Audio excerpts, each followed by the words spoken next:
अल्हम्दुलिल्लाहि रब्बिल आलमीन अल्हम्दुलिल्लाहि व सलामुन अला इबादिहिल्लज़ीना इस्तफ़ा अल्हम्दुलिल्लाहिल्लज़ी अंज़ला अला अब्दिहिल किताब व लम यजअल लहु इवजा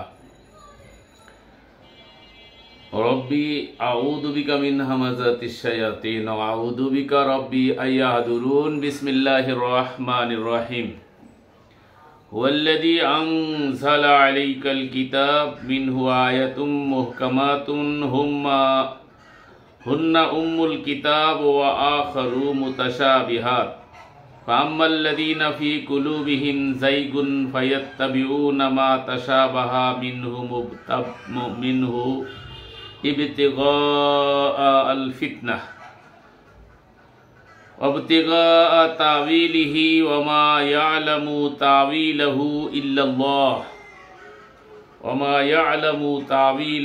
इल्लल्लाह वर्रासिखून फ़िल इल्म यक़ूलूना आमन्ना बिही कुल्लुम मिन इंदि रब्बिना वमा यज़्ज़क्करु इल्ला उलुल अलबाब। सम्मानित दीनी भाइयों भगिनीगण, যে যেখানে আছেন সকলকে মুসলিম উম্মাহ ফাউন্ডেশনের পক্ষ থেকে আপনাদেরকে আন্তরিক শুভেচ্ছা ও সালাম। অনেকেই আমাকে প্রশ্ন করে থাকেন বিভিন্ন সময় ভিডিওর নিচে লিংকে, কমেন্টে, অনলাইনে, অফলাইনে, ফোনের মাধ্যমে যে আপনি কোরআনের অর্থ কোথা থেকে নেন। কারণ অনেক ক্ষেত্রে আপনার অনুবাদ অন্যের সাথে মেলে না। কারণ অনেক ক্ষেত্রে আমরা এটা লক্ষ্য করেছি যে আপনি এমন অর্থ করেন যেটা অন্যরা কেউ করে না। তবে আপনার করা অর্থ যুক্তিযুক্ত মনে হয়, কিন্তু আমরা তো কোনো লুগাত ডিকশনারি বা চলমান কোনো আমাদের স্কলারদের মুখ থেকে এই ধরনের কথা বা যে সমস্ত অনুবাদ আমরা পড়ে থাকি সেখানে আমরা এগুলো পাই না। তাহলে আপনি এটা কোথা থেকে পেলেন? তো আমার বক্তব্য আজকে ইনশাআল্লাহ আমি এটা আপনাদেরকে অতি সংক্ষেপে স্পষ্ট করার চেষ্টা করব। সেটা হলো কোরআনকে কোরআন থেকে বোঝার চেষ্টা করি আমি। সেটা কেমনে সেটা আমি আপনাদেরকে পূর্বে অনেকগুলো ভিডিওতে কিছু কিছু বিস্তৃত আলোচনা করেছি। তো আর একটা সুসংবাদ এখানে বলে রাখি, সেটা হলো আমাদের অনুবাদকৃত যে আল কোরআন আপনারা অনেক দিন প্রতীক্ষিত, যেটার আশায় আপনারা বসে আছেন। অনেকেই বলেন কবে বের হবে, কবে বের হবে। আমি আগেও জানিয়েছিলাম যে আমি এখন প্রিন্টে যাচ্ছি না। একটা হচ্ছে ব্যয়বহুল, অর্থনৈতিক দৈন্যতা তো আছেই। আমরা যে অনুবাদ করেছি আলহামদুলিল্লাহ আমাদের উস্তাদ সহকারে, সেটা আমরা মোবাইলে করছি। তো আলহামদুলিল্লাহ পুরাটা এমন অনুবাদ হয়েছে যে আমরা তার নিচেই ফুটনোটে প্রতিটা আয়াতের নিচেই যে অর্থটা আমরা আপনাদের কাছে ব্যতিক্রম মনে হবে সেটা কোথা থেকে নিয়েছি সেটা আমরা সেই আয়াতগুলো নিচে উল্লেখ করে দিয়েছি, যাতে অন্য জায়গায় একরকম অনুবাদ আর এখানে আর এক রকম অনুবাদ করেছে, তাদের নিজেদের স্বার্থে তারা এ সকল অনুবাদ করেছে। তারা যে লালন করে সেটাকে এস্টাবলিশ করার জন্য, সেটাকে প্রতিষ্ঠিত করার জন্য যে সকল অনুবাদ তারা ভুল করেছে সেটা আমরা কোরআন থেকে অন্য আয়াত থেকে দেখিয়ে দেওয়ার চেষ্টা করেছি। এটা আমাদের অনুবাদের একটা বিশেষ বৈশিষ্ট্য। এরপরে এটা আমরা অ্যাপস আকারে আলহামদুলিল্লাহ আশা করতেছি কাজ চলছে, আপলোড হয়ে গেছে। তো এটা আবার সংস্কারের পরিমার্জনের কাজ চলছে এবং অ্যাপস আকারে আপনাদের কাছে ইনশাআল্লাহ আগামী মাসের মাঝামাঝি আপনারা পেয়ে যাবেন। সাথে সাথে আমরা আরেকটা জিনিস টার্গেট নিয়েছি, সেটা হলো আমার লেখা সূরা আল ফাতিহা এবং আল বাকারাকে আমি কোরআন বিল কোরআন অর্থাৎ আহসানুত তাফসীর, যেটা আমরা অনেক সময় ফেসবুকে বা বিভিন্ন টাইমলাইনে আমি দিয়েছি, আপনারা হয়তো অনেকে পড়ে থাকবেন। সেখানে আমি দেখিয়েছি যে আল কোরআনের সাথে আল কোরআনের অন্যান্য আয়াতগুলো রিলেটেড, যেটা আল্লাহ বলছেন যে কিছু আয়াত হচ্ছে মুহকাম আর বাকিগুলো হচ্ছে মুতাশাবিহা, যেটা একে অপরের সাথে মিলঝুল আছে। মুতাশাবিহা মানে আমাদের সমাজে অনেকে বলেছেন অস্পষ্ট, আর মুহকাম মানে স্পষ্ট করেছে। আসলে মুহকাম মানে স্পষ্ট না, মুহকাম মানে আকাম সম্বলিত, বিধিবিধান সম্বলিত যে আয়াত, সেগুলো সুস্পষ্ট করে আল্লাহ বর্ণনা করেছেন। আর বাকি যেগুলো হচ্ছে মুতাশাবিহা, সেটা হচ্ছে সাদৃশ্যপূর্ণ। মুতাশাবিহা মানে যে অস্পষ্ট, এটা ভুল তথ্য, যেটা ইতিপূর্বে একটা ভিডিও আমি তৈরি করেছিলাম, তো আপনারা সেখানে দেখে থাকবেন। তো 3-7 আলোকে আমরা যেটা বুঝতে পারি সেটা হলো মুহকাম আয়াতগুলো যেটা আল্লাহ রাব্বুল আলামিন বর্ণনা করেছেন, তার এই আকাম সম্বলিত যে আয়াতগুলো আছে সেটা অতি স্পষ্ট, যেটা বুঝতে কোনো কষ্ট হয় না।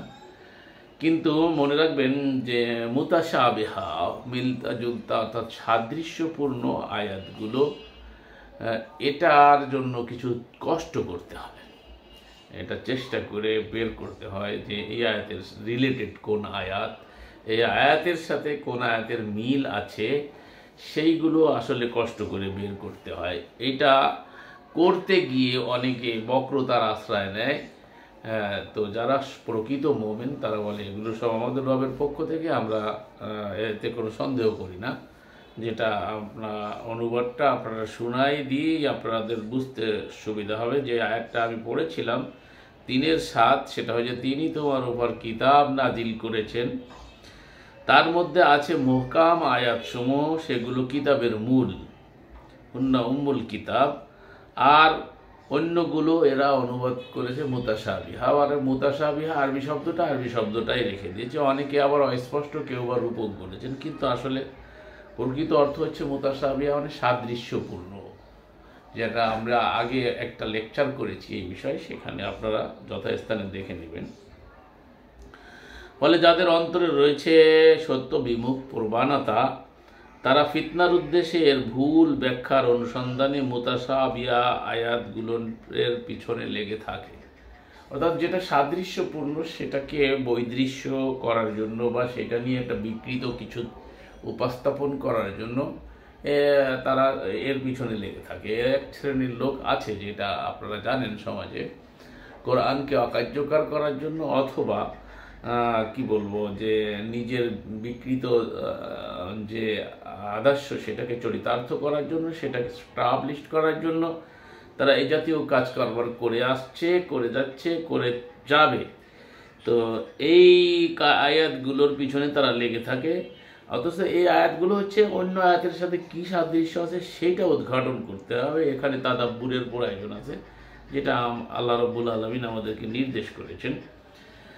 তো আল্লাহ বলছেন যে অথচ আল্লাহ ছাড়া কেউ এর ব্যাখ্যা জানে, তা'ওয়ীলহু ইল্লাল্লাহ, এর তা'ওয়ীল, এর ব্যাখ্যা যারা এগুলো নিয়ে করে, আল্লাহ ছাড়া কেউ ব্যাখ্যা জানে না। তার মানে অনেকে আবার বুঝতে চান যে আল্লাহ ছাড়া কেউ জানে না, তার মানে এটা আল্লাহ গোপন রেখেছে, এরকম কিছু না। আল্লাহ এর ব্যাখ্যা দিয়েছেন, অন্য আয়াতে ব্যাখ্যা এটা দিয়ে আছে, সেটা আল্লাহ ছাড়া কেউ জানে না, তার মানে আল্লাহ থেকে জানতে হবে। এটা ভুল বুঝলে হবে না। অনেকে ভুল বুঝে বসে আছে যে এটা আল্লাহ ছাড়া কেউ জানে না, তার মানে এমন কিছু বিষয় আছে কোরআনে যেগুলো অবোধগম্য না, এরকম কথা আল্লাহ বলেন নাই কোরআনে। যেহেতু আল্লাহ অন্য জায়গায় অনেক ক্ষেত্রে বলছেন, সাররাফনাল কিতাব, তিবিয়ান বলেছেন, স্পষ্ট বলেছেন, তাবিল বলেছেন, তাফসির বলেছেন, তাফসিল বলেছেন, তাফসিল আল কিতাব মির রব্বিল আলামিন লা রাইবা ফীহি মির রব্বিল আলামিন। এভাবে করে আল কোরআনে বিভিন্ন স্থানে তফসিল, তাবির, মুবিন, সুস্পষ্ট, আল্লাহ সুস্পষ্ট বলেছেন। অতএব অস্পষ্ট এক জায়গায় সুস্পষ্ট বলবেন, অন্য জায়গায় স্পষ্ট বলবেন, এটা আল্লাহর শানের খিলাফ, এটা আল্লাহর সাথে যায় না, যেটা আমরা আল্লাহর সাথে বলে থাকি বা আমাদের ধারণা করে থাকি। তো সম্মানিত সুধী, আল্লাহ সুবহানাহু ওয়া তাআলা বলছেন যে যারা এই মুতাশাবিহা আয়াতগুলোকে অপব্যাখ্যা করে, অপব্যাখ্যার উদ্দেশ্যে তারা এগুলো করে থাকে, কিন্তু এটা আসলে ব্যাখ্যা সম্বলিত, সেই ব্যাখ্যাটা উদ্ঘাটন করতে হবে আল কোরআন থেকে। অথচ আল্লাহ ছাড়া কেউ ব্যাখ্যা জানেন না, তার মানে আল্লাহ থেকে ব্যাখ্যা নিতে হবে। আর যারা জ্ঞানে পরিপক্ক, অর্থাৎ যারা জ্ঞানে সুগভীর, অর্থাৎ আল্লাহর এই কিতাবের জ্ঞানের সুগভীর, তারা কি বলে, আমরা এগুলোর প্রতি ঈমান আনলাম, বিশ্বাস স্থাপন করলাম। অবশ্যই তারা যেহেতু জানে যেটা সত্য, এর জন্য তারা বিশ্বাস স্থাপন করে। অন্যদের যাদের অন্তরে বক্রতা আছে তাদের এটা নিয়ে সমস্যা হয়। এই আয়াতটা বুঝতে গিয়ে অনেকেই সমস্যার ভিতরে পড়ে যান, যে জন্য এটা আমি আর আমাদের কোরআনের লাইন থেকে অনেককে, বিভিন্ন জনকে এই আয়াত দিয়ে ডাইভার্ট করার এবং অন্যদিকে নিয়ে যাওয়ার চেষ্টা করা হয়। সেজন্য আমি আপনাদেরকে এই আয়াতটা এক পর্বে এটা নিয়ে আলোচনা করছি। এটা আশা করি আপনারা বুঝতে পেরেছেন কিছুটা, আর সামনেও বুঝতে পারবেন। তারা বলে যে, আর যারা জ্ঞানী পরিপক্ক তারা বলে আমরা ঈমান আনলাম সবগুলো আমাদের রবের পক্ষ থেকে, অর্থাৎ মুহকাম এবং মুতাশাবিহা সবগুলো আমাদের রবের পক্ষ থেকে। আর বিবেক সম্পন্নরাই, যারা বিবেক সম্পন্ন তারাই উপদেশ গ্রহণ করে। তো আমরা মূলত কোরআনকে বুঝার ক্ষেত্রে এই নীতিমালাগুলোকে আমি ব্যক্তিগতভাবে আমি চেষ্টা করে থাকি এভাবে করে কোরআনকে বুঝার। তো কোরআন থেকে আমি এর মর্মার্থ নেওয়ার চেষ্টা করি। আর একটা জিনিস আমি যেটা চেষ্টা করি সেটা হলো চারটে মৌলিক বিষয় আমি আল কোরআন থেকে উছুল হিসাবে নিয়েছি, যেটা থেকে আমি এইগুলো বোঝার চেষ্টা করে থাকি। অনেকে ভুল বুঝতে পারেন না, সেজন্য অনেকেই মনে করেন যে উনি কোথা থেকে তৈরি করে করে এগুলো কথাগুলো বলে। আসলে কিন্তু আমি তৈরি করে বলি না, আমি আপনাদেরকে আলহামদুলিল্লাহ দেখানোর চেষ্টা করছি যে এগুলো আমি নেওয়ার চেষ্টা করে থাকি। আপনাদের যে সামনে যেটা আমি বলছি এগুলো সব আল কোরআন থেকেই আমি নেওয়ার চেষ্টা করে থাকি। আপনারা যদি আমার সাথে একটু ফলো করেন তাহলে দেখতে পারবেন এগুলো, যে আমি কোথা থেকে কিভাবে এগুলো নিচ্ছি, এবং এগুলো স্পষ্টত আপনাদেরকে আমি বুঝিয়ে দেওয়ার চেষ্টা করছি আজকে, যে আপনারা একটু খেয়াল করেন। আমি 4 নম্বর সূরার 82 নম্বর আয়াতটাকে আমরা উসুল হিসাবে গ্রহণ করছি। আমাদের অনুবাদে হোক আর যেখানেই বলেন না কেন, সেখানে আমরা এই বিষয়টাকে ফলো করার চেষ্টা করেছি। সেটা হচ্ছে আল্লাহ বলছেন কোরআনে কারিমে 4 নম্বর সূরার 82 নম্বর আয়াতে আল্লাহ সুবহানাহু ওয়া তাআলা বলেন যে আফালা ইয়াতাদাব্বারুনাল কুরআন ওয়ালাউ কানা মিন ইনদি গায়রিল্লাহ লাওয়াজাদু ফীহি ইখতিলাফান কাসীরা। তারা কোরআনকে নিয়ে মনোনিবেশ সহকারে চিন্তা ভাবনা তাদাব্বুর কেন করে না? সম্মানিত সুধী, লক্ষ্য করেছেন আমার কথার ভিতরে আমি পূর্বে বলে এসেছি যে মুতাশাবিহা আয়াতের যে বিষয়টা, সাদৃশ্যপূর্ণ আয়াতের বিষয় কিছু চেষ্টা করা লাগে। কিছু আয়াত হলো দ্ব্যর্থহীন, আর কিছু আয়াতের পিছনে আমাদেরকে চেষ্টা করতে হবে।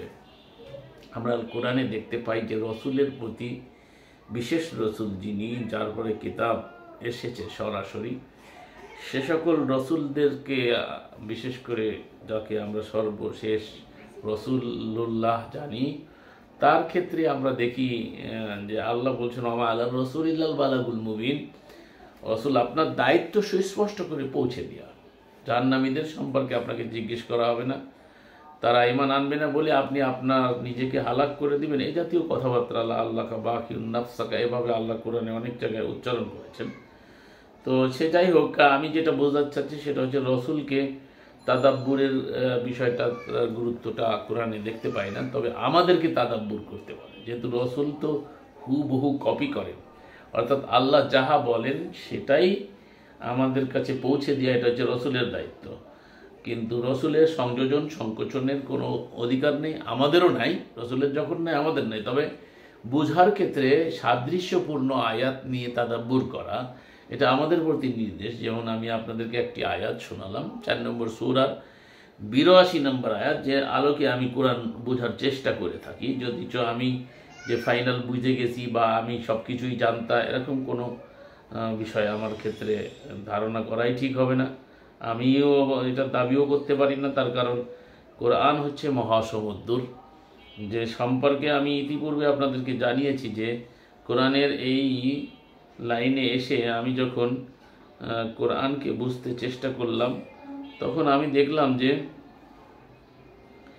এই কোরআনকে আপনার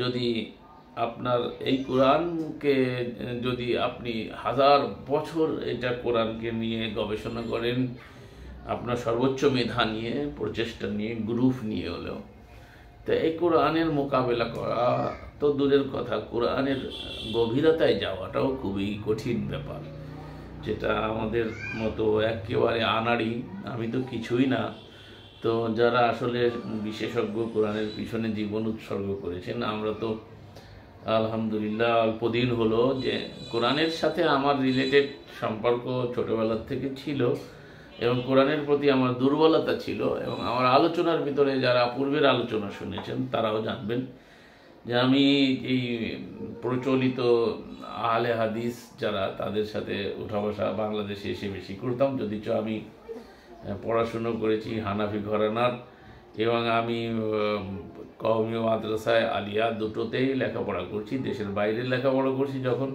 তখন আমাদের এই কওমি গ্রুপদের সাথে আমার সম্পর্কটা বেশি ছিল। দেশে বিদেশে আন্দোলন করেছি, সংগ্রাম করেছি, ইসলামী হুকুমত কায়েমের জন্য শিয়ার বিরুদ্ধে আন্দোলন করেছি, সিফায় সাহবা করেছি, বিদেশে থাকতে জেল জুলুম, ওইগুলো একটা ইতিহাস আছে আমাদের জীবনের। তো এইগুলো করেছি যখন, তখনও কোরআনের কথা বেশি বলতাম, কোরআনের সাথে সম্পৃক্ততা বেশি থাকায় এই আহলে হাদিস সমাজের সাথে যেহেতু ওদেরকে সত্য সঠিক তাকলিদ মুক্ত মনে করতাম, দেখি সেখানে আরও তাকলিদ বেশি। সেটা এরকম যে আগের যারা আমাদের মাযহাবের ছিলাম আমরা বা আছি যারা মাযহাবের, তারা তো ইমাম আবু হানিফা, ইমাম শাফি, মালিক, হাম্বল, পূর্ববর্তী যারা সালাফ আছে, যাদেরকে এরাও সালাফি বলে নিজেদেরকে, যারা আসলাফ আছে তাদেরকে ফলো করতাম আমরা, কাউকে না কাউকে। তো এখন দেখি যে এরা সালাফদেরকে না খালাফদেরকে ফলো করে, যারা প্রচলিত, তারা যে সমস্ত খালাফ হুজুররা আছে, এদের স্কলার বলে খ্যাত, বড় বড় দাঁড়িয়ে আছে যাদের লম্বা লম্বা, এইসব হুজুররা, এরাই হচ্ছে তাদের খালাফ, এদেরকে ফলো করে।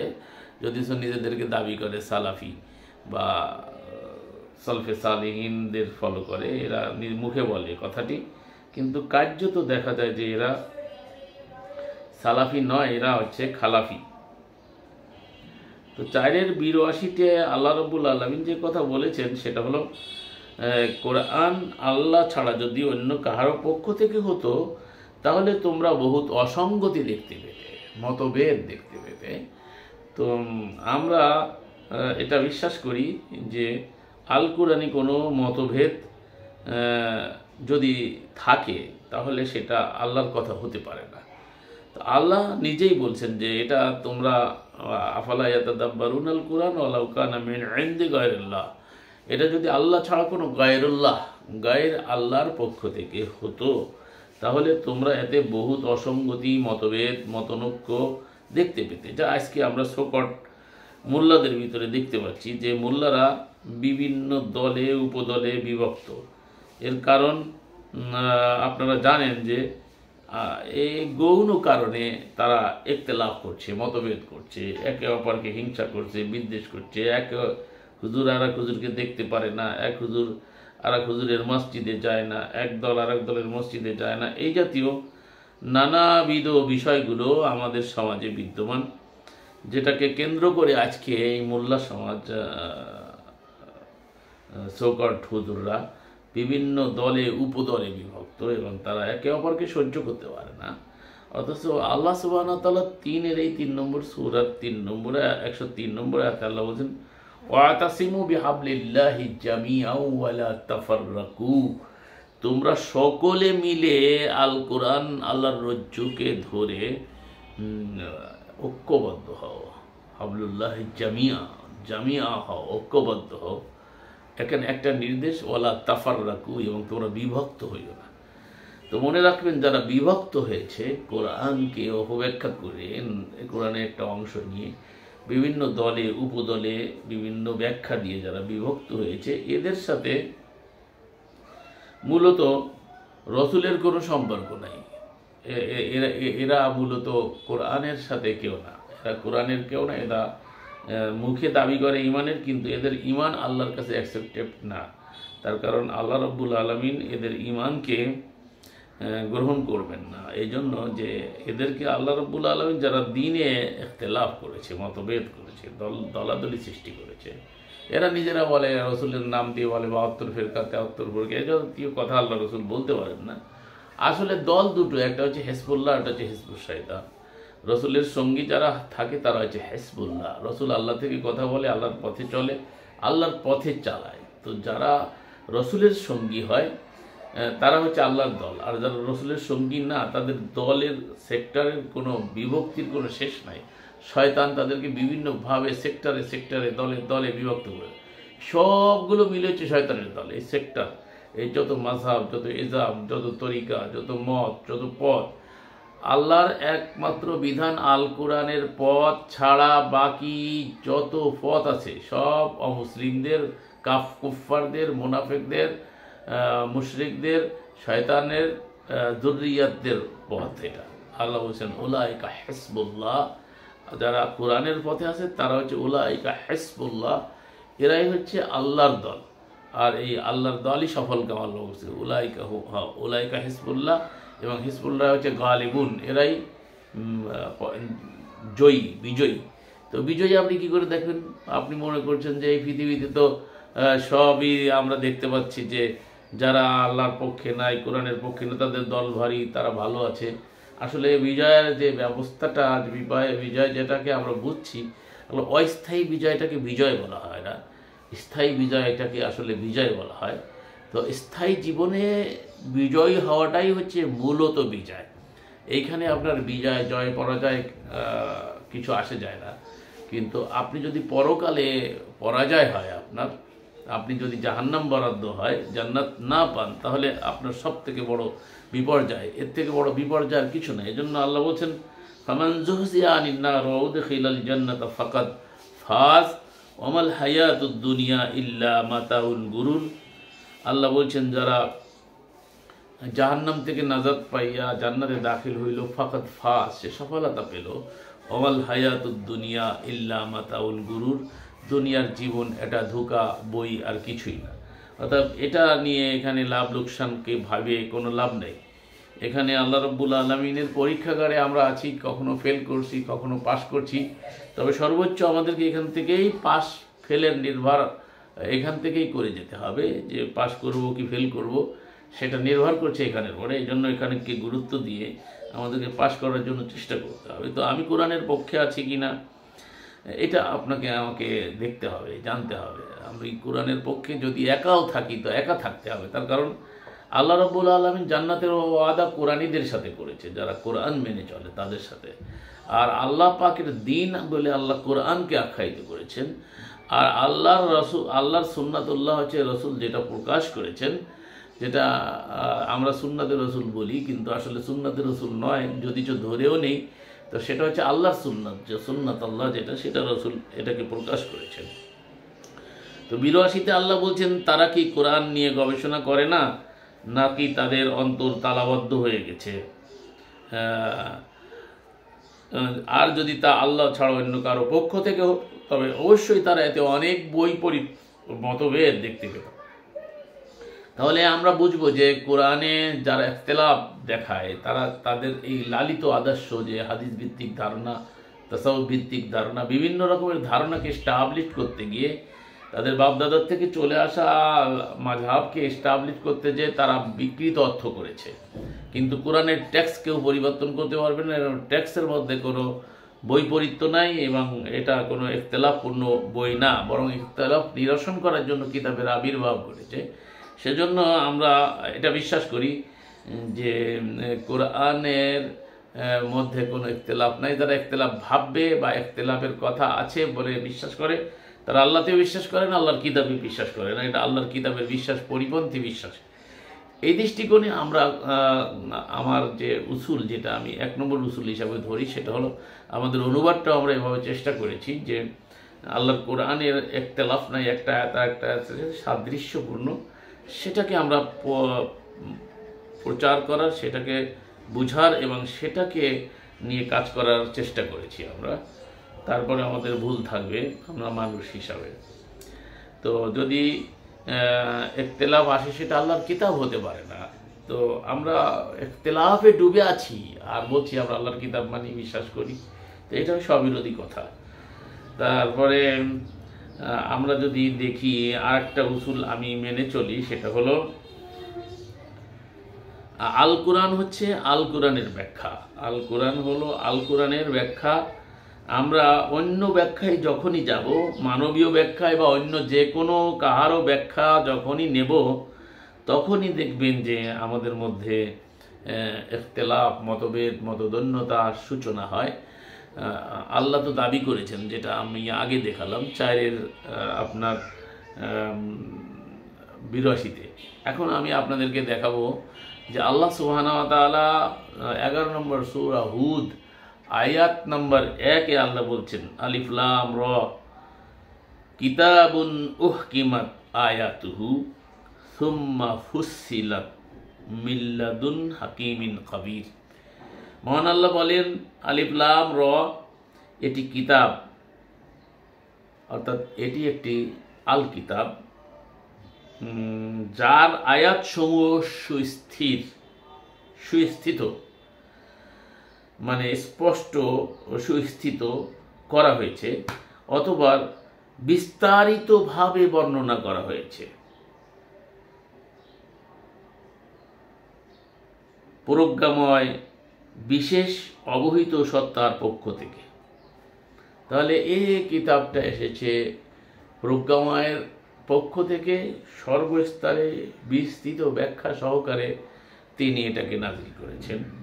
এখন যদি কেউ বলে যে কোরআনের ব্যাখ্যার জন্য অন্য কিতাব লাগবে, তাহলে সে আল্লাহর কিতাবে বিশ্বাস করে না। তার আল্লাহকে এবং আল্লাহর কিতাবে বিশ্বাসের বহিঃপ্রকাশই হচ্ছে তিনি যেটা বলেছেন সেটাকে স্বীকার করে নেওয়া, এটাই হচ্ছে বিশ্বাসের বহিঃপ্রকাশ।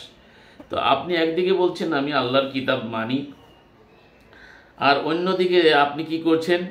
অন্যদিকে আপনি বলছেন যে কোরআন বুঝতে গেলে অমুক অমুক কিতাব লাগবে, অমুক হাদিসের কিতাব লাগবে, 300 বছর পরে আবিষ্কৃত, যাদেরকে রসুল জানতেন না, চিনতেন না, সাহাবিরা জানতেন না, তাবেঈরা জানতেন না, তাবেয়ের পর্যায়ের লোকগুলো, তার পরবর্তী লোকগুলো এসে অনারব লোকগুলো রসুলের নামে যে সমস্ত জিনিসগুলোকে আবিষ্কার করলো এবং রসুলের নামে চালিয়ে দিল, আমরা সেগুলোকে লুপে নিচ্ছি এবং সেগুলোকে আমরা কোরআনের ব্যাখ্যা হিসেবে নিতে গিয়ে বিভিন্ন ধরনের ব্যাখ্যা আপনারা দেখে থাকবেন যে বিভিন্ন ব্যাখ্যার ভিতরে আমরা পড়ে যাচ্ছি, যে ব্যাখ্যাগুলো মূলত কোরআনের ব্যাখ্যা নয়। তার কারণ কোরআনের ব্যাখ্যার দায়িত্ব আল্লাহ সুবহানাহু ওয়া তাআলা নিজেই নিয়েছেন, যেটা আপনারা জানেন। এখানে তো দেখালাম হুদের 1 নম্বরেও আছে, আরও আছে 30-এর 25-এর 33-এ আছে। আল্লাহ বলছেন যে কোরআনে কারীমের আয়াত যে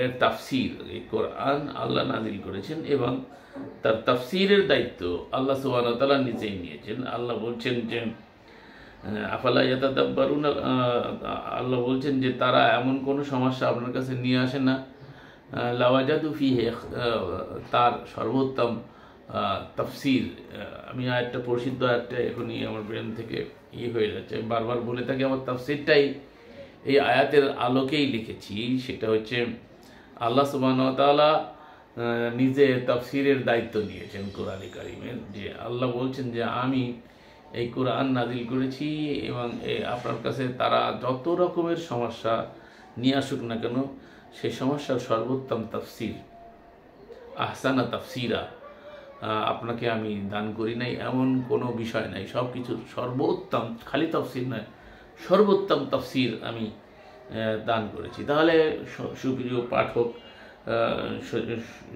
দর্শক শ্রোতা ভাই ও বোনেরা, আপনারা একটু লক্ষ্য করুন যে আল্লাহ সুবহানাহু ওয়া তাআলা যেখানে সর্বোত্তম তাফসির করলেন, তাহলে আল্লাহ সর্বোত্তম বলার পরে আর সর্বোত্তম কিছু হতে পারে না। তাহলে উত্তম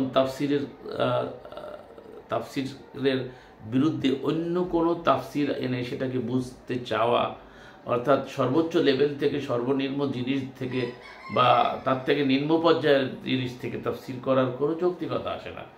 তো কোরআন যে সর্বোচ্চ তাফসির, এটা আমাদের উসুলবিদরা যারা তাফসিরের উসুল লিখেছেন, মানে তাফসির কীভাবে করতে হবে, তারা এগুলো সর্বোচ্চ স্তরে রেখেছেন যে তাফসির কোরআন বিল কোরআন, কোরআনের তাফসির কোরআন দিয়ে। তো কোরআনের তাফসির যেমন কোরআন থেকে তারা বলেছেন, তো এটা সর্বোত্তম তাফসির বলেছেন। তো সর্বোত্তম তাফসির, এরপরে দ্বিতীয় নম্বর বলেছেন তাফসির ফিস সুন্নাহ, অর্থাৎ কোরআনের তাফসির করবেন আপনি সুন্নাহ দিয়ে তথা হাদিস দিয়ে। তো হাদিসের তাফসিরে এটা হচ্ছে নিম্ন পর্যায়ের, দ্বিতীয় পর্যায়ের তাফসির ধরে নিলেও, তো যদি আল্লাহ পাক এটাকে স্বীকার করেন নাই বা মানেন নাই, তো আমরা কি করছি, সেগুলোকে প্রমোট করছি, বাস্তবায়ন করছি, সেটাকে প্রতিষ্ঠা করার জন্য আমরা সর্বোচ্চ চেষ্টা চালিয়ে যাচ্ছি। তো এই যে কাজগুলো আমরা করছি, এই কাজগুলো আসলে ইসলাম পরিপন্থী, আমার জানার মধ্যে কোরআন পরিপন্থী। এই জন্য আমি উসুল হিসাবে এগুলোকে নিয়েছি, যার কারণে আপনারা দেখতে পান যে এর ভিতরে আমার অনুবাদের ভিতরে কিছু চলতে চলতে আজান চলে আসলো। তো যে আজান দেখেই মনে পড়ে গেল লাহুল হাদিস যারা ব্যাখ্যা হিসাবে নেন, মূলত এই আজানটা দেখেন, আজান শব্দটা আমি ইতিপূর্বে আপনাদেরকে জানিয়েছি যে আল্লাহ রাব্বুল আলামিন ইব্রাহিমকে হজের ক্ষেত্রে বলেছেন আজান দিতে, আহ্বান করতে। আহ্বানের কোনো নির্দিষ্ট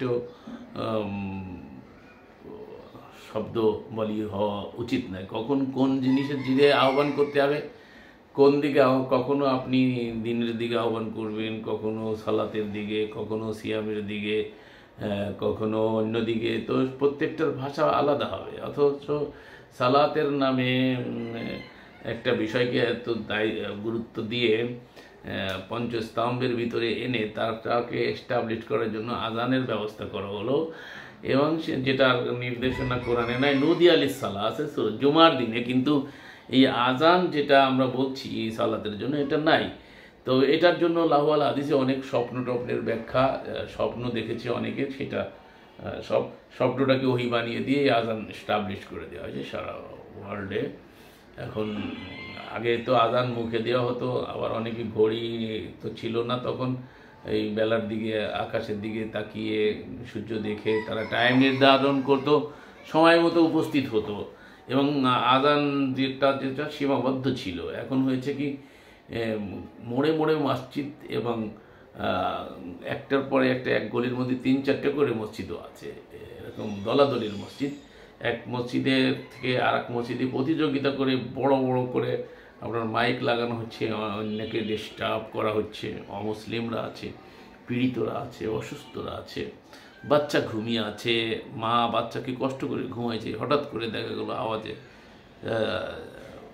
জেগে গেল। তো এইভাবে করে আপনি আহ্বান করবেন, তো আহ্বানের সীমা না থাকতে হবে। যেমন মাহফিলে আমি গতকালকে দেখাছিলাম, এটা মাহফিলের স্টাইল, মঞ্চের লোকজন মনে হয় সর্বোচ্চ 20 জনের মতো, আর আশেপাশে লোকজন ঘোরাঘুরি করছে, বিশাল মাহফিল প্যান্ডেল করা হয়েছে, লোক নাই, কিন্তু মাইক দিয়েছে বিশাল করে, সারা জায়গায় বাজারের মানুষের কানে যাচ্ছে, কেউ লক্ষ্য করছে না। তো কোরআনের আওয়াজ ওখানে দেওয়া হচ্ছে, কেউ কোরআনকে গুরুত্ব দিচ্ছে না। অথচ আল্লাহ রাব্বুল আলামিন কোরআনে কারিমে দ্ব্যর্থহীনভাবে বলেছেন যে যখন কোরআন আবৃত করা হয় তখন তোমরা মনোযোগ সহ ফাস্তামিউ লাহু আনসিতু লাআল্লাকুম তুরহামুন, ওয়াইদা কুরিয়াল কোরআন ফাস্তামিউ লাহু আনসিতু লাআল্লাকুম তুরহামুন, যখন তোমাদের সামনে কোরআন আবৃত করা হয় তখন তোমরা চুপ থাকবে এবং শুনবে। তো সম্মানিত সুধী, আপনারা দেখবেন যে এগুলো সমাজের যে চিত্র, এগুলো কোরআনের সাথে কোনো মিল নাই। আর তারা বলতে চায় যে কোরআনের ব্যাখ্যা অন্য কিতাব বা প্রচলিত হাদিস।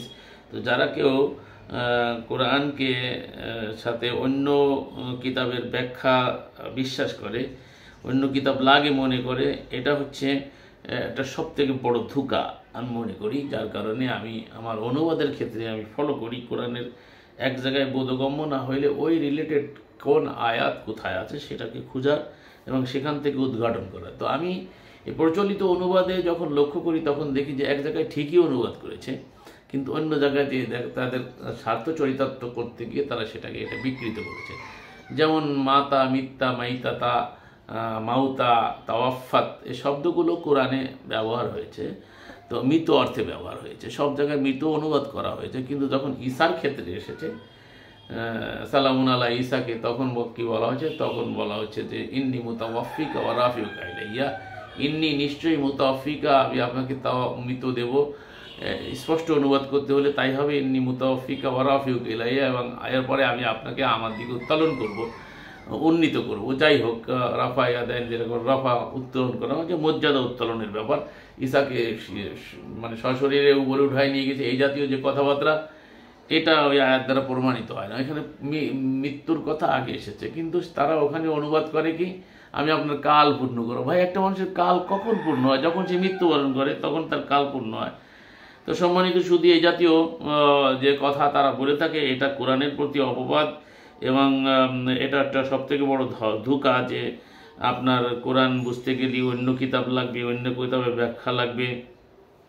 এটা কি করে হয় যে আল্লাহ নিজে কোরআনকে ব্যাখ্যা সহ কিতাব বলে তারপরে সেটা অথবা একটা কিতাব আমাদের বোঝার জন্য কনস্টিটিউশন হিসাবে নাজিল করলেন এবং তার তাফসির তিনি দিবেন না? এটা তো হতে পারে না। তো অথচ তিনি তো দাবি করেছেন যে আমি সুন্দরতম তাফসির তোমাকে দিয়েছি,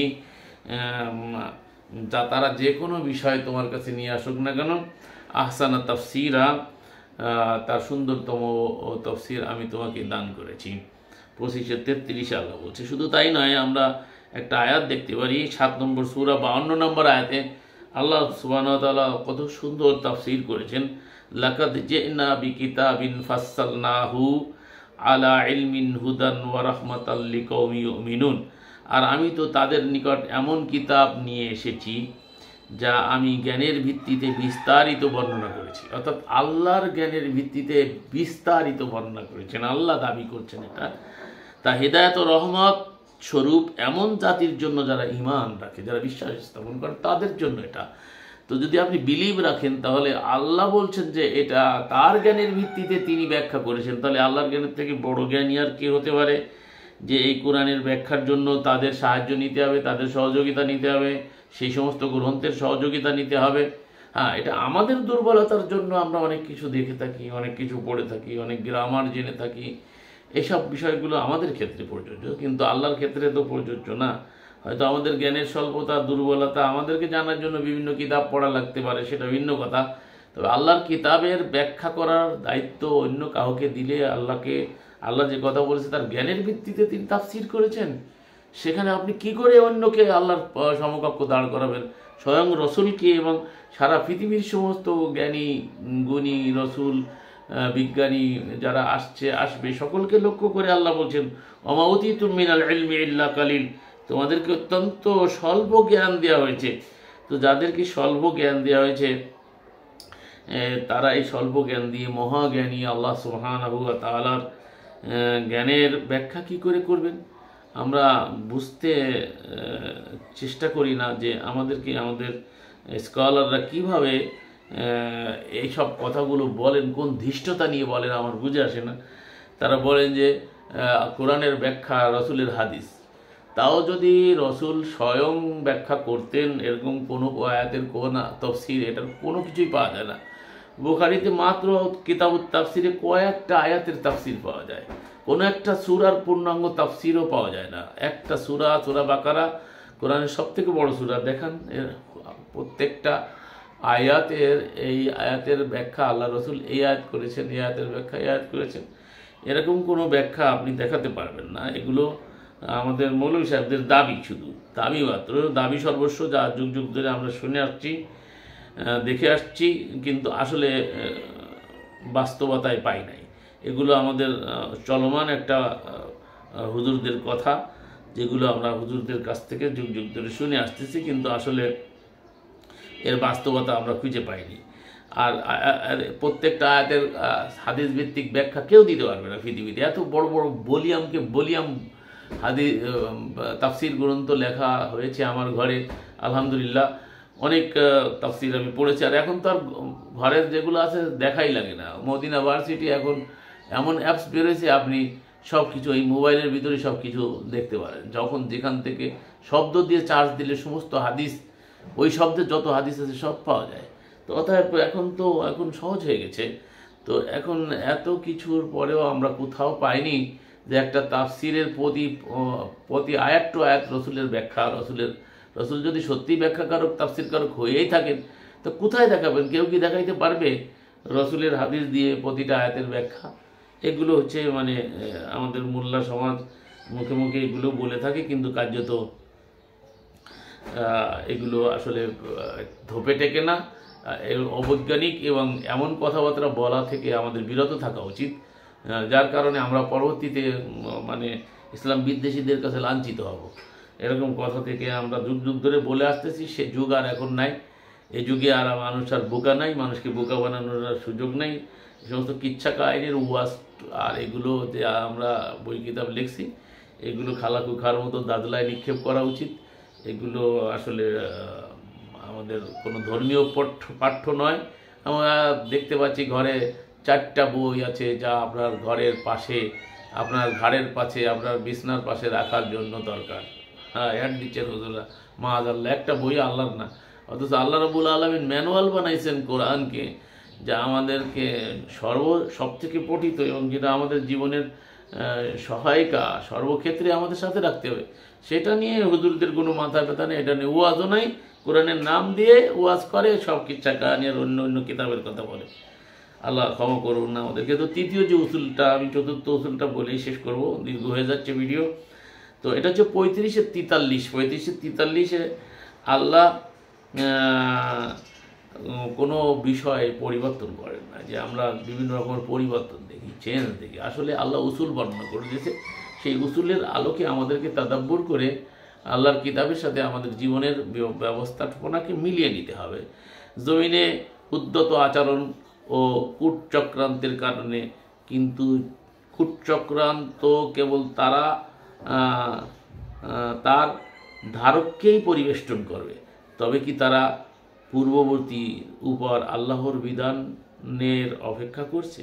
কিন্তু তুমি আল্লাহর বিধানে কখনো পরিবর্তন পাবে না, এবং তুমি আল্লাহর বিধানে কখনোই কোনো ব্যতিক্রম দেখতে পাবে না। আল্লাহ বলছেন, সুন্নাতাল আউয়ালিন ফালান তাজিদ লি সুন্নাতিল্লাহি তাবদীলা ওয়ালান তাজিদ লি সুন্নাতিল্লাহি তাহওয়িলা। এখানে আল্লাহ সুন্নাত বলে আল্লাহ দাবি করেছেন রীতিনীতি, পথ ও পদ্ধতি যেটা আল্লাহ দিয়েছেন, এই পথ ও পদ্ধতির পরিবর্তন হয় না। কোরআনে আল্লাহ দাবি করেছেন তার রীতি হলো কোরআনের তাফসির, কোরআনে আল্লাহ নিজেই করেছেন। অতএব আমরা যদি বলি যে কোরআনের তাফসির অন্য কেউ করবে বা অন্যদের থেকে হবে, তো এটা হলো আমাদের আল্লাহর পরে আল্লাহ থেকে বেশি বোঝার নামান্তর, এবং আল্লাহকে বোঝানোর মতো এরকম একটা ধৃষ্টতা প্রদর্শন করছি। তো মহান আল্লাহ আমাদের এসব থেকে হেফাজত করুন। 4 নম্বর যে উসুলটা আমি অবলম্বন করি কোরআন বোঝার ক্ষেত্রে, সেটা হলো আপনার 54 নম্বর সূরা 17, 22, 32, 40 আফালা ইয়াতাদাব্বারুনাল কোরআন। আল্লাহ বলছেন যে তারা কোরআন নিয়ে কেন আমি আয়াতটা ভুল বলছি। সেটা হলো আল্লাহ বলছেন যে কোরআনকে আমি সহজ করে দিয়েছি। ওয়ালাকাদ ইয়াসসারনাল কোরআনা লিযিকর ফাহাল মিন মুদ্দাক্কির। আমি কোরআনকে বোঝার জন্য সহজ করে দিয়েছি, কেউ কি বুঝতে চায়? অতএব কেউ যদি কোরআনকে দুর্বোধ্য কিতাব বলে, যে যেমন আজকে আমাদের হুজুররা বলে থাকে কোরআন বুঝতে গেলে 15টা ভাষা লাগবে, এমন এতগুলো ভাষায় পারদর্শী হতে হবে, এতগুলো উসুল নীতিমালা জ্ঞান থাকতে হবে, তো এইগুলো যার কাছে এসেছিল তারও জ্ঞান নাই, তাকে উম্মি বলা হয়েছে। উম্মিদের মধ্য থেকে রসুল, যাদের কাছে কিতাবেরই জ্ঞান ছিল না, তারাই উম্মি, তো তাদেরকে কিতাবের জ্ঞান দিয়েছেন আল্লাহ। আল্লাহ সুবহানাহু ওয়া তাআলা তাই বলেছেন। অতএব এইসব উসুল তৈরি করে আজকে এই সমস্ত কিতাবের আম্বার লাগিয়ে দেওয়া হয়েছে, মানুষকে একটা সহজ জীবন ব্যবস্থা থেকে দূরে সরিয়ে দিয়ে জটিল করে দেওয়া হয়েছে। আল্লাহ 4বার বলছে কোরআনে, 17, 17, 22, 32, 40 4 জায়গায় সূরা আল কামারে ঘুরে ঘুরে একই কথা বলছে, যে বলছেন আল্লাহ সুবহানাহু ওয়া তাআলা যে আমি কোরআনকে বোঝার জন্য সহজ করে দিয়েছি। কেউ কি বুঝতে চায়? তো কোনো বিষয় যদি মনে রাখবেন, যদি সহজ হতে হয় তাহলে তার একই অর্থ হতে হয়। একাধিক অর্থ যদি হয় তাহলে দেখা যায় যে সেখানে দুর্বোধ্যতা দেখা দেয়। আমাদের সমাজে যে অনুবাদগুলো আমরা দেখছি, প্রত্যক্ষ করছি, সেখানে দেখা যায় যে বিভিন্ন রকমের অনুবাদ, এবং সেই অনুবাদের মধ্যে আমরা লক্ষ্য করছি যে সেখানে বিভিন্ন কথাবার্তা থাকার কারণে নিজস্ব মন গড়া চিন্তা চেতনা ভিত্তিক অনুবাদ করার কারণে অনুবাদের ভিতরে বহুত বৈপরীত্য। মনে রাখবেন কোরআনে কোনো বৈপরীত্য নাই, এটা আমি আপনাদেরকে বলে দিই। কোরআনের যে টেক্সট, যেটা আরবি ভাষা আল্লাহ অবতীর্ণ করেছেন, সেটা হলো একই রকম সারা পৃথিবীতে, এর মধ্যে কোনো পরিবর্তন নাই, কোনো ক্ষয় নাই, লয় নাই। এর ভিতরে আশেপাশে যা ঢুকাইছি আমরা, তাফসিরের নামে, ব্যাখ্যার নামে, এরাবের নামে যা কিছু করছি, এগুলো আমাদের করা। আর আমরা যেটা করেছি সেটা কোরআনের সাথে কোনো মিল নাই। আর ওখানে ইখতিলাফ থাকতে পারে। যেমন সেজদা লেখা আছে সাইডে, দেখবেন ওটা কিন্তু কোরআনের টেক্সট সাইডে লেখা থাকে সেজদা, অর্থাৎ ছোট করে লেখা থাকে। আবার লেখা থাকে সেজদায় শাফি, মানে ইমাম শাফির দৃষ্টিতে এটা সেজদা। আর এই সেজদা বলতে যে স্ট্রাকচারালি সেজদা, এই নিয়ে তো আমার আলোচনা আছে, আর আলোচনা দীর্ঘ করতে গেলে দীর্ঘ হয়ে যাবে। তো আমি যেটা বলতে চাই, অনুবাদ সব জায়গায় একই রকমের হতে হবে। একাধিক অর্থ থাকলেও একটা অর্থ যেটা কোরআনের সাথে যায়, যেটা আল্লাহর মানসা, সেটা তাদাব্বুর করে বুঝে সেটাকে প্রকাশ করলে আজকে পৃথিবীময় এত ইখতিলাফ মতভেদ থাকার কথা ছিল না। এগুলো হচ্ছে এই কারণে যে এই সমস্ত কারণে আমাদের ইখতিলাফ মতভেদ, মোল্লারা একত্রিত হতে পারছে না। তো যারা বিভিন্ন, যে বিষয়টা আমি বলতেছিলাম, এখানে পূর্বে থেকে যারা বিভিন্ন আদর্শ লালন করে, আবার সেই অনুসারে অনুবাদ করে, তখনই দেখা যায় যে ইখতিলাফ আর মতভেদ দেখা যায়। সম্মানিত সুধী, আপনাদেরকে উদাত্ত আহ্বান জানাচ্ছি। আলহামদুলিল্লাহ, আল্লাহ পাকের শুকুর, আমি নালায়েক, আমার অনেক চেষ্টার ফসল, আমার জীবনের শেষ আকাঙ্ক্ষাই বলা যায় যে আমি চলে যাব। পৃথিবীতে এসেছিলাম, মালিক পাঠিয়েছিল, তো কি রেখে গেলাম। তো এটাই চেষ্টা করেছি যে মালিকের তাফসীর মালিক কিভাবে করেছেন সেটাকে সাধ্যমতো চেষ্টা করে আপনাদের সামনে পেলেছি। আমার নিজস্ব কোনো তাফসীর নেই, আমি কোনো তাফসীর কারকও নই, আমি একেবারে নালায়েক একটা ছোট মানুষ, কি বলবো, গুনাহগার। তো চেষ্টা করেছি আল্লাহর কালামের তাফসীর, আল্লাহর কালাম থেকে আপনাদেরকে দেখানোর জন্য বাংলা ভাষায়। তো সকলের প্রতি উদ্যত্ত আহ্বান থাকবে যে আপনারা আমাদের এই কাজে সহযোগী হবেন। আল্লাহ কোরআন বলছে, তাওয়ানু আলাল বিররি ওয়াত তাকওয়া ওয়ালা তাওয়ানু আলাল ইসমি ওয়াল উদওয়ান। তোমরা নেকি আল্লাহ বিরুদ্ধায় পরস্পর সহযোগিতা করো, অন্যায় অসৎকর্মে সহযোগিতা করো। সম্মানিত সুধী, এক সময় আমি যখন সালাফিদের সাথে ছিলাম, বড় বড় স্বনামধন্য বাংলাদেশের খ্যাতনামা বলা যায় সর্বোচ্চ কয়েকটা যারা বিত্তবান এবং শিল্পপতি, তাদের সাথে আমার সম্পর্ক ছিল দিনই।